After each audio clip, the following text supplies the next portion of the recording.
Okay, so I bought some gunsmithing screwdrivers a few weeks ago, and I've been using them. And I kind of just wanted to go over why it's important to have them. I know there's some long-winded videos out there, and they try to explain it in a complicated way, but I'll make it as short and sweet as possible because I've been having issues with some screws on rifles and shotguns and whatever. Because they would always break, so I had enough, and I bought myself some gunsmithing screwdrivers. So, the ones I'll be talking about are these ones. These are just, probably the best quality screwdriver for sale out there.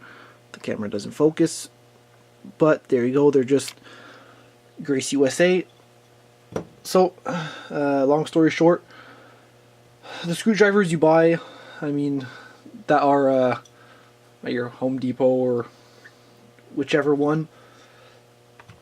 store you buy your stuff from, that will be like $2 for a screwdriver. It will work for standard screws, but gunsmithing screws or gun screws, whichever one you prefer, have a flat base and flat walls. So I tried to draw a picture here.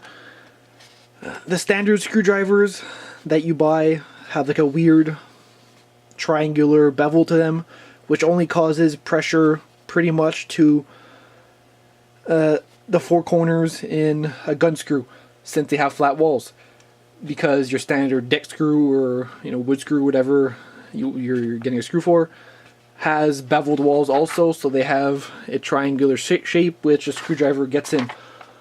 But gun screws don't have that, so what ends up happening is that you torque on one side, you're screwing, unscrewing, and you'll shear the head off of the bolts.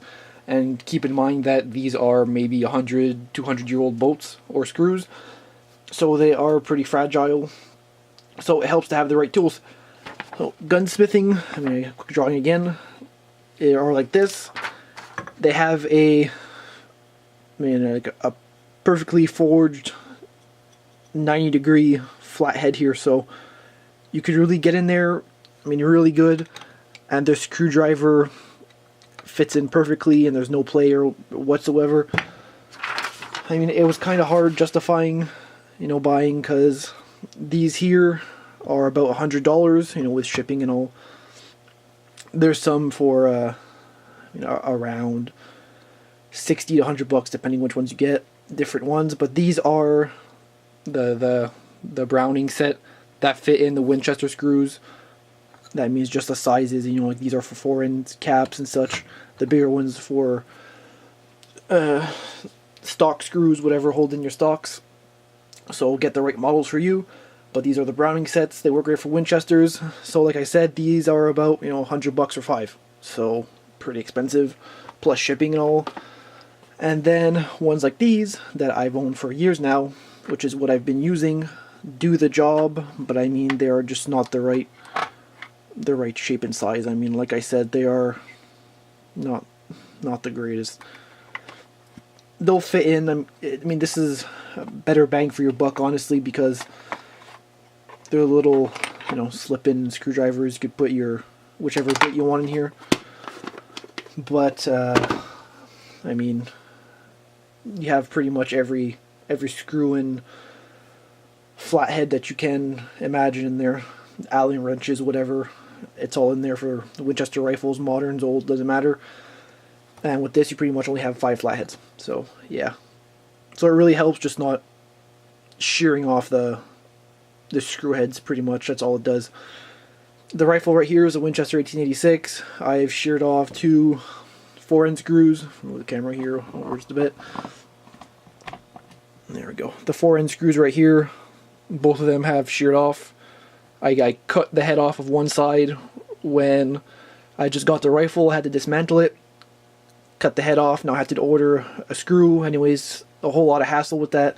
Wasn't the right screw. Then I got another one again. It was too short. Then this year I bought one.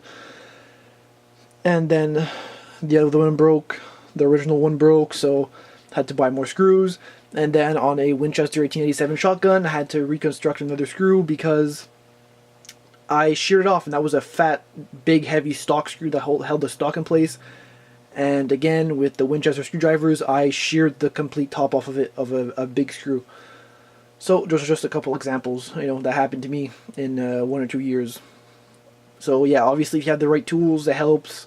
But sometimes if the finances don't permit it, it's hard to have the right stuff. So you got to make do what you have.